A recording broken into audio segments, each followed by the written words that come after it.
me adjust you. Good evening, everybody. Welcome to Stranded Sailors Wines.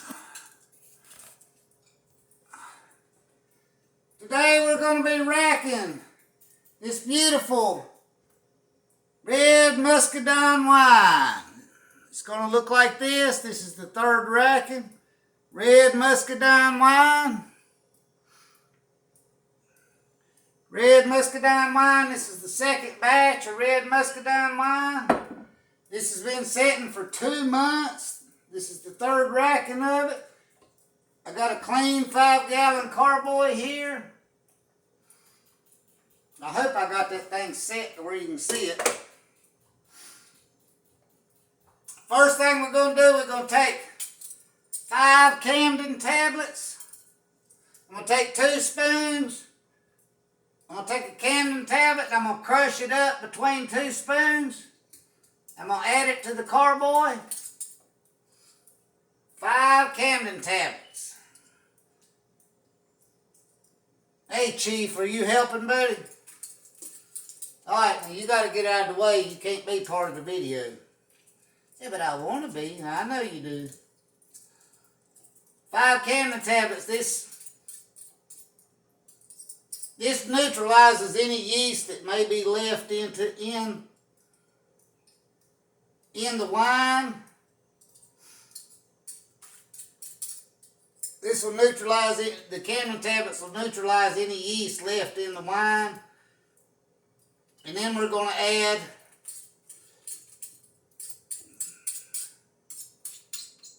alright, there's my 5 campden tablets.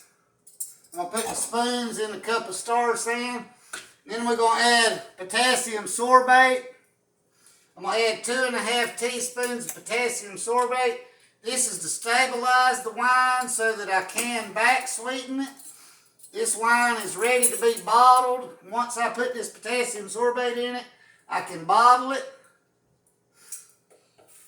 1,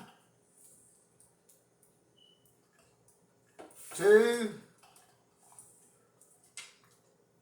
3, 4, 5. That's 2.5 teaspoons of potassium sorbate. I'm going to drop my measuring spoons down in my cup of star sand. And I'm going to set my potassium sorbate and my campden tablets out of the way. Like I said, this is Red Muscadine wine from Stranded Sailors Wines. This is what it's going to look like in a couple of weeks once I order some bottles and I bottle it. This is what we're looking at. This is what we're bottling or what we're going to transfer today. Now, I'm going to pull my airlock out and I'm going to set it in my cup of star sand, and I'm going to pull my cap off.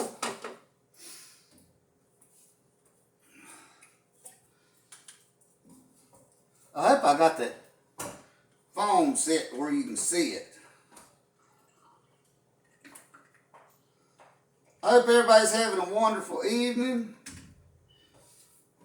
Right now it's about midnight actually, but hey, where you're at it may be afternoon.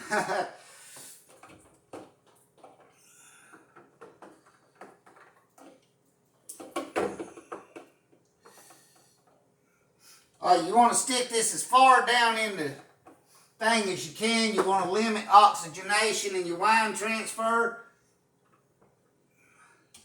Pump it a couple times, get the wine going. And once you get it flowing, it will do its job. You want to stay off the bottom, which this has been sitting for 2 months, which it's been a month since it was transferred the last time. But there's very little sediment in the bottom, but you still want to stay off the bottom. This has got a beautiful burgundy tint to it. Got a lovely smell. We'll taste it when I get done transferring it. The first batch of Red Muscadine has got the lovely muscadine taste. There's no doubt that it's a muscadine. I was very impressed with how it turned out.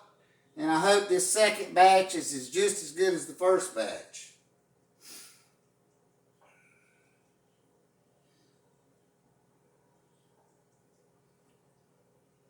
Anybody that tuned into my planting pineapples episode, well, I hate to tell you, my experiment with planting pineapples was a great failure.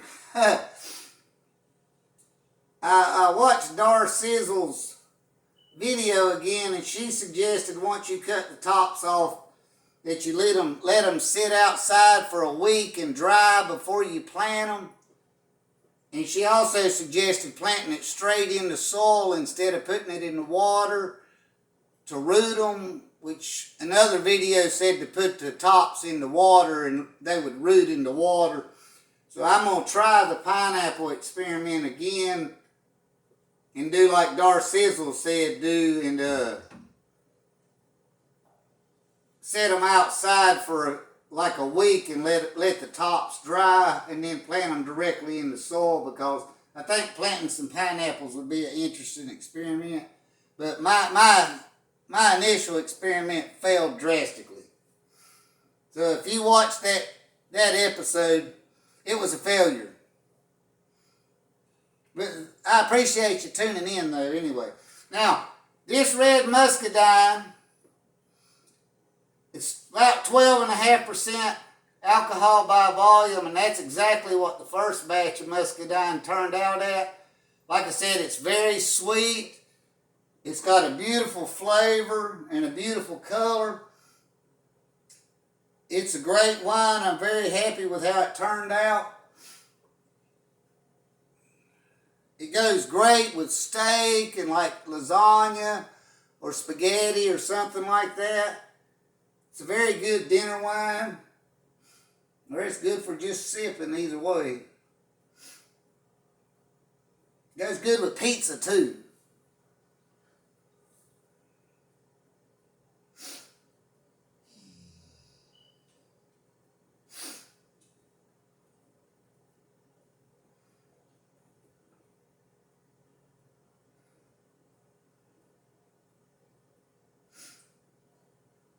I'm kind of eager to taste this and see if it tastes as sweet as the previous batch did. And if you notice, this is my crashed carboy, the one that I crashed with hot water. It has lost a little bit of displacement, but I'm still using it. I don't think it lost very much, but it did lose some displacement.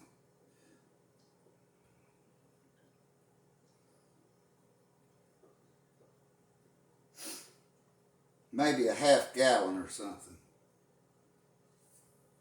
Now, as we get down towards the bottom, I'm going to tilt this, but I'm going to still stay off of the bottom, because what little bit of sediment's in there I don't want to pick up. I want to pick up this clear wine off the top. That is beautiful clear color already, though.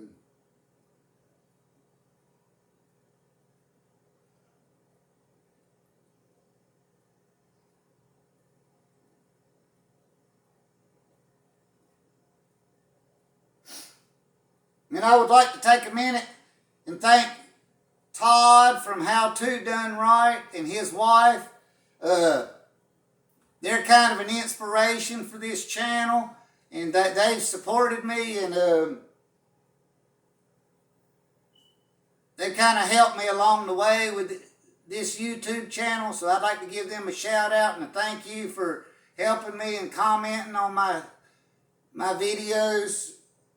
So please tune in to How To Done Right. They have a very good channel. It's very informative, and if you've got a problem or a question, Todd will gladly help you out with your winemaking. So thank you to Todd from How To Done Right. I greatly appreciate your help and your support.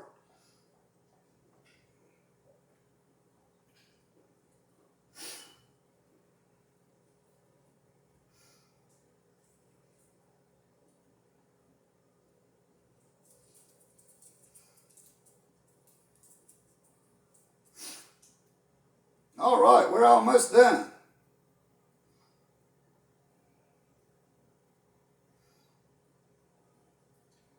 We're almost almost done the tasting.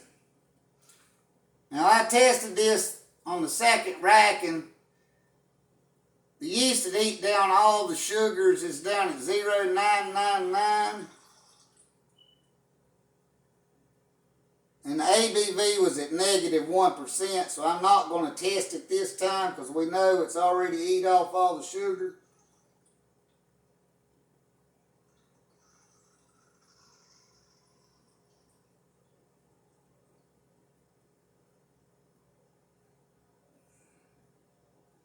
All right, and we're going to call that that. I'm going to pull my hose out.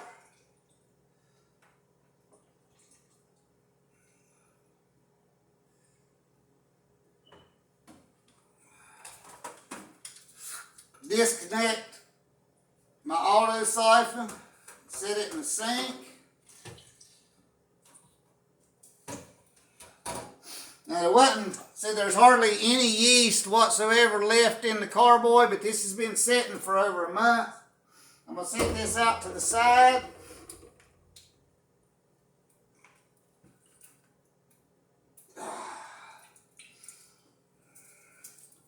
Oh, that's a beautiful color. Let's grab a glass. Let's grab a glass. Let's see what we got here. Take my turkey baster. Just fill up some glass.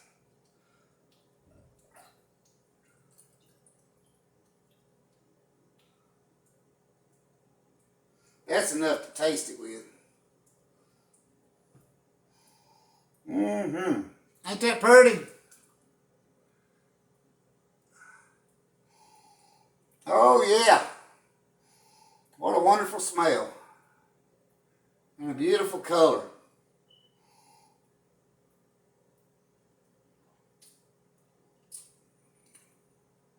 Oh yeah. It's not even been back sweetened, and it's definitely muscadines.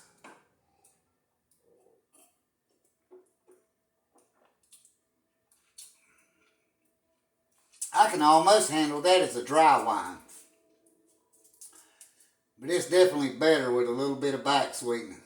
Anyway, cheers. I appreciate everybody for tuning in to my video of transferring Red Muscadine wine.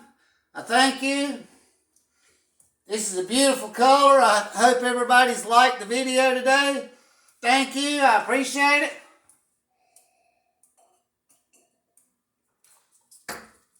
Whoo, I couldn't ask for nothing much better than that. Now I'm going to put my cap back on. I'm going to fish my